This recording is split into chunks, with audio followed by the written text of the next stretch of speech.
one of the dumbest tweets ever.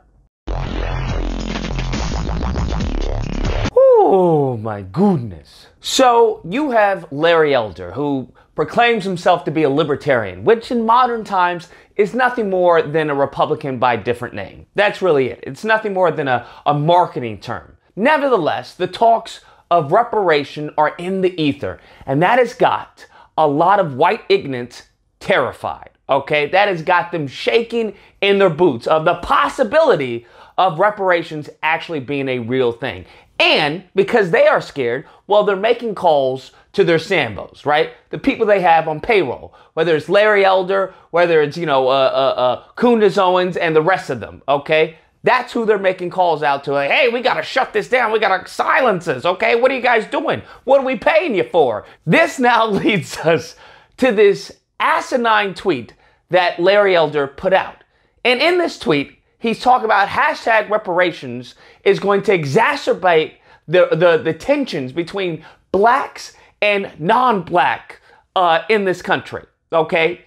Now, I want you to think about this. First off, I'm sorry, when was there ever not any tension in this country between blacks and non-blacks? Predominantly white people, okay? That's what he's getting at, because that's who he's trying to defend. White people, that's what he gets paid for. When was there ever not tension?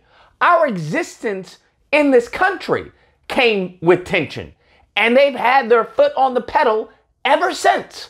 So I don't even know where that even came from, okay? That's just dumb in and of itself. Secondly, who cares? Right? Like who cares? Like, what are we talking about? Oh, it's gonna cause tension because descendants of slaves are gonna get reparations. It's gonna make things worse. How's it gonna make things worse? Matter of fact, it's gonna make things better, because now we won't have to worry about them. We'll have our own business. We'll have our own economy. We'll be practicing group economics. Now, that's probably fearful for them, right? That's probably what they don't want. Heck, when we tried to leave with Marcus Garvey, they were like, you're not going anywhere. So maybe with them, that may be exacerbate tensions, but it's not going to exacerbate any tensions with us. We don't have any tension to begin with. Matter of fact, most of the time you look throughout history, we just wanted to be left alone. We just wanted to do our own thing. But there is a group of nosy white ignorants that always have to be nosy. And sure enough, they see you doing something, they don't like it, or they can't profit from it, or they don't get credit for it or something, and they want to destroy it. That's time and time and time again throughout all of history. It is what it is.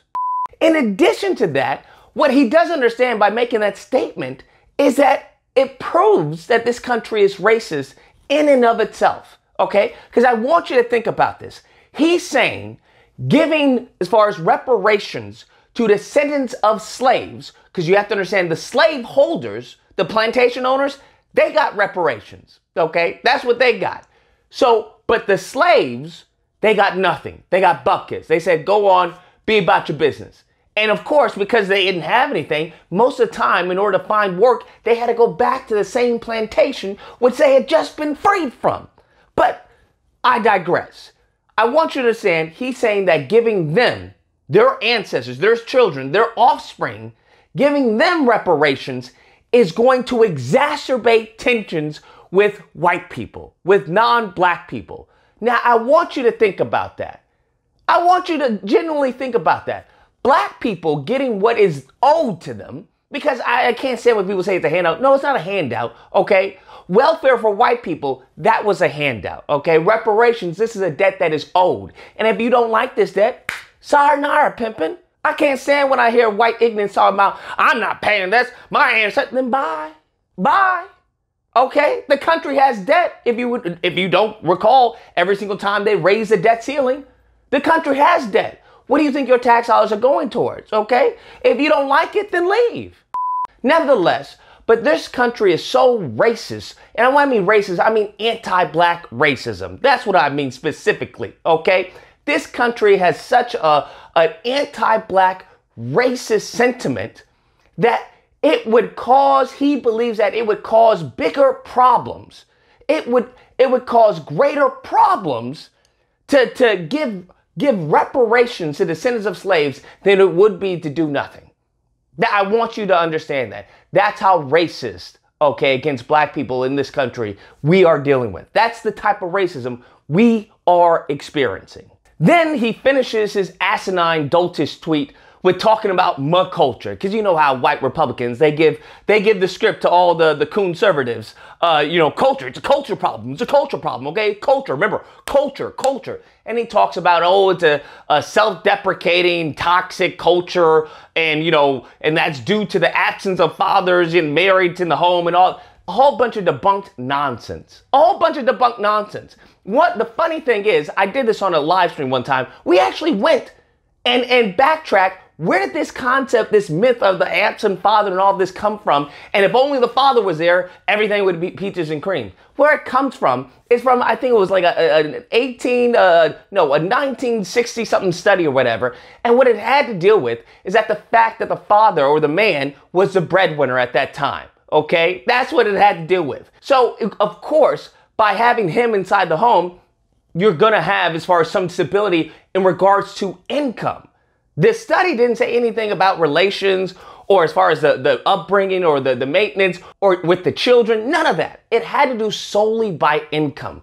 That's what they were basing this off of. And somehow that devolved into people need to be married inside the house. That has nothing to do with it. Nothing to do with it, okay? There's no data. There's nothing to support this asinine concept that Larry Elder and many conservatives constantly bolster and trout about, okay? That's what they get from their white plantation owners. that's pretty much what they are at this point. That's literally what they are. And in addition to that, once again, this isn't our culture, right? What we see on the TV, what we see on the news, that's not black culture. That is white culture.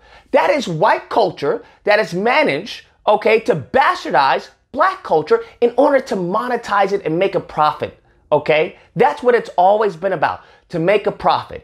If they can monetize, okay, the outliers or the outskirts of some type of behavior within a culture, because they don't do this with Asians. They don't do this with, as far as white people. They don't do this with any other group. But they somehow have the reticle on black people, which is what they've had since we got here. Okay? That's what they've had since we got here. Many of the laws, many of the regulations have been targeted towards black Americans, us, as a group. That's what it's been. That's their main focus. I don't know what it is. I don't know what it is about black people that upsets these white ignorants so much, but that's what their main focus has been on. And then when you start to ask, well, who's creating this culture, right? Who's creating this? I'm not being able to profit off of what 50 Cent says. I don't think you can profit off of what Jay-Z's been saying. I haven't created this culture. So who's creating this culture? And then when you ask that, well, as Ye has found out, you get banned. That's what happens, as simple as that, because you can't ask that question because they don't like the answer to that. So this whole culture issue, it's not our culture that's causing your children to be bussy popping. That's not black culture. It's not black culture that's causing your kids to go air out of school because they can't get a date because a little girl won't say hi to them because they're incels. That's not black culture. Okay? We could go down the list. All right?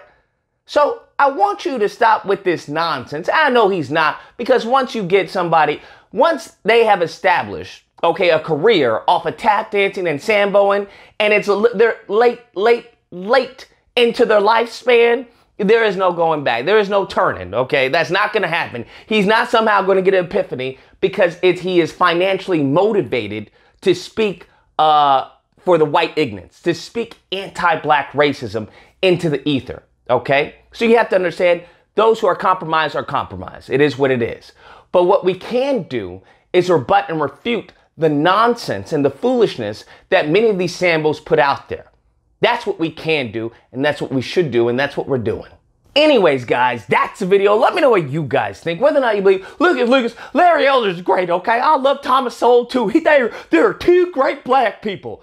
Or if you can't believe, no, they're two great white-sponsored black people. That's what they are. They're sponsored by white ignorance to tell everyone else what white ignorance believe. That's what they are, just with the black face. That's all that is. Now, if I had it up to me, if it was up to me, I would say, hey, don't abort, but swallow. That's what I think should have happened with many of these conservatives and Sambos. But, you know, if I wake up with God's powers, you'll know. Nevertheless, if you happen to disagree with this video, you're more than welcome to call in during Disagreement Day, which is typically held Friday through Sunday. There'll be a number on screen. You can call in. We duke it out. Either or, hope you guys enjoyed the video. If you did, please feel free to like, share, comment, subscribe, all that fun stuff. Till next time, guys, be amazing. Who cares?